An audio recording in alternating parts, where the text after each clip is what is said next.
That's hard for people to grasp because, and again, this should be really clear. I am without a doubt not trying to let him off the hook.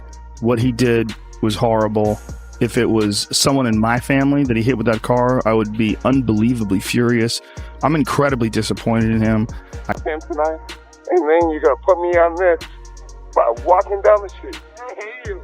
I hate you. I hate you so much. What's your name? Say your name publicly. Say it. Officer Nerd getting elected to the Hall of Fame, and now this is what I got. What did I do? What did I do? I hate you. I hate. Jon Jones is often described as the most naturally gifted fighter in MMA history.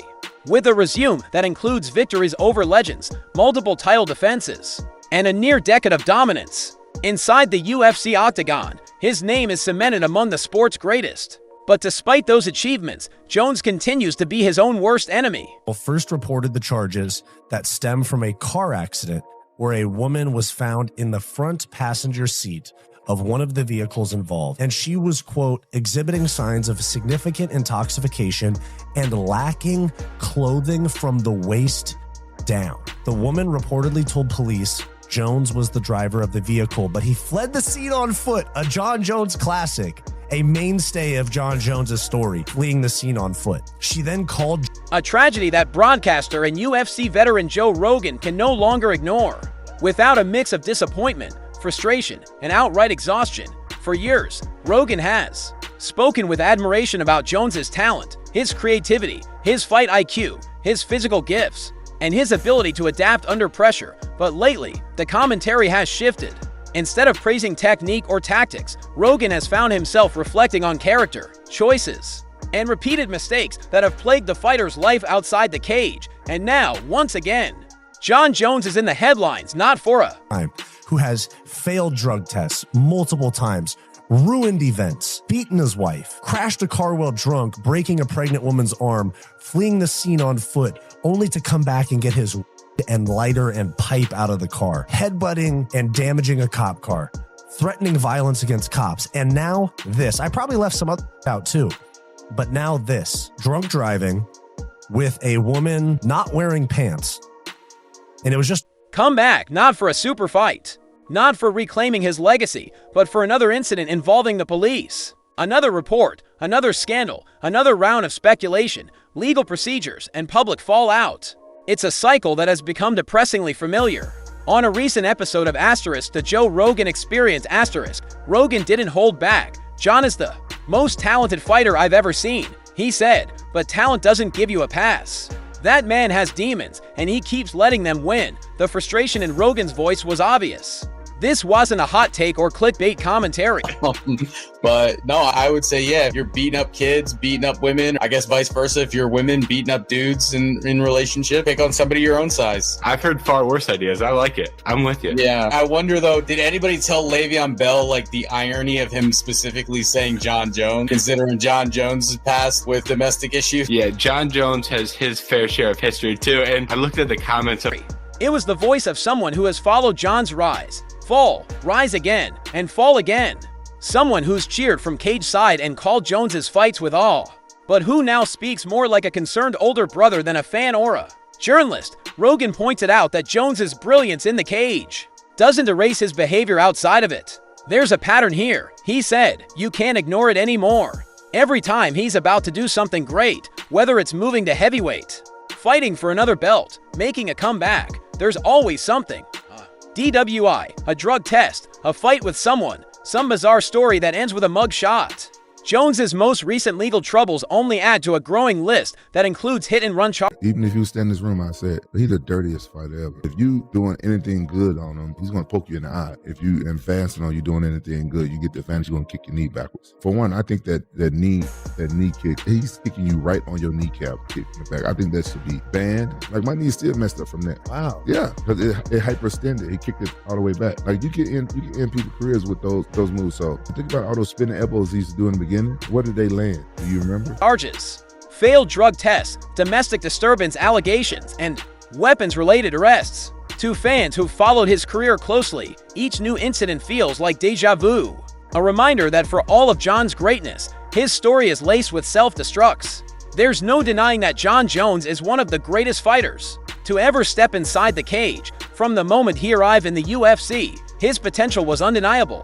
He ran through legends like Shogun Rua, Rampage Jackson, Lyoto Machida, and Daniel Cormier, often with ease and always with a unique blend of creativity and ruthlessness. But legacy in MMA isn't just about wins and belts. It's about consistency, discipline. Of one of the cars exhibiting signs of significant intoxication and lacking clothing from the waist down. I got this from the Albuquerque Journal, which was sent to me. The woman reportedly said Jones was the driver but fled the scene on foot. She then called Jones, the complaint stated, and a police service aide spoke to the man on the other end of the call, believed to be Jones.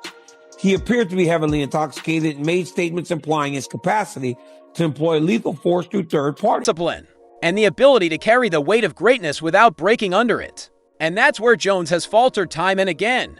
Rogan emphasized that it's not just about the fans anymore, it's about the people who believed in him, his team, his family, his coaches, his fans, the UFC. He said, every time something like this happens, those people have to answer for him. They have to carry that weight, and it's exhausting. It's hard to argue with that. Each scandal has come with fallout, not just for Jones himself, but for the sport at large. The UFC has had to pull Jones from main events, reschedule cards, refund tickets, and defend decisions that, in hindsight, may have been too lenient. Promoters, That's Jon Jones. Jon Jones? Mm-hmm. He was the one driving the vehicle. But they don't waste their cases with just killing you on petty crimes. But they definitely listen to conversations like this, and some of them are bored enough to kill you. To kill you. Sponsors and fans have all had to recalibrate their expectations again and again. Joe Rogan has long been one of MMA's most influential voices. He's celebrated fighters at their best, criticized them at their worst, and always tried to remain honest about what he sees. And with Jon Jones, that honesty has now turned into an urgent plea. No more excuses. You can't keep saying it's a mistake when it happens every year, Rogan said. At some point, you have to face the truth. Maybe he doesn't want to change, or maybe he doesn't know how, but either way, we can't pretend anymore. What makes this all more difficult is that Jones hasn't just been good, he's been transcendent asterisk. He's the fighter people compare others to asterisk, the standard, the measuring stick. When young prospects rise through the ranks, analysts ask, could he be the next Jon Jones? But now, that question comes with a dark caveat. The next asterisk Jon Jones asterisk, in and out of the cage. News of his retirement. Listen, y'all, this is nasty work. So I don't know if y'all watch UFC, but Jon Jones was the UFC champion, man. And he just announced his retirement. I was wondering, how the fuck he's gonna retire while he's the champion, bro? Like, why would you retire now? And then this news came out, and I was like, oh, it makes sense. Jon Jones about to do some time. He about to do some jail time, and he rather retire and give the belt back. Rogan spoke about how heartbreaking it is to watch someone with so much potential unravel in real time.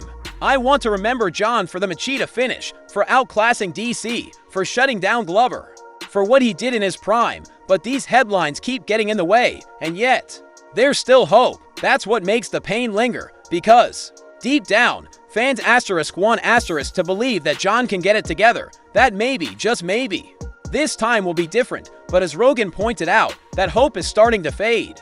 We've been here before, too many times. How many second chances can one...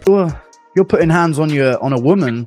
It's fair game. I should be able to say what I want then. I'm not going after Stephen Thompson too much for anything. You know, maybe a few things here and there, but I'm not going after the same way I would after Jon Jones. I don't think there's anything out of pocket about what I'm saying there, dude. He seems pretty scummy.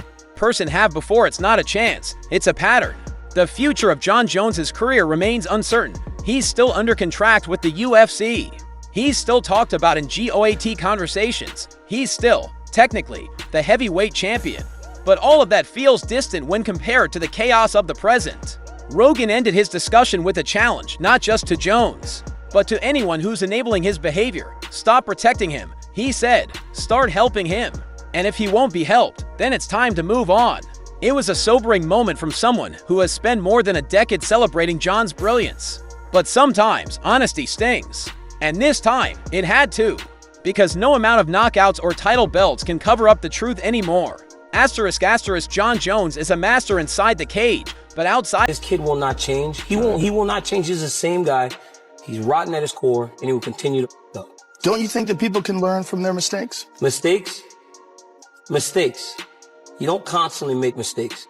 No? You make mistakes, but you don't do them over and over and over and over. No, says who?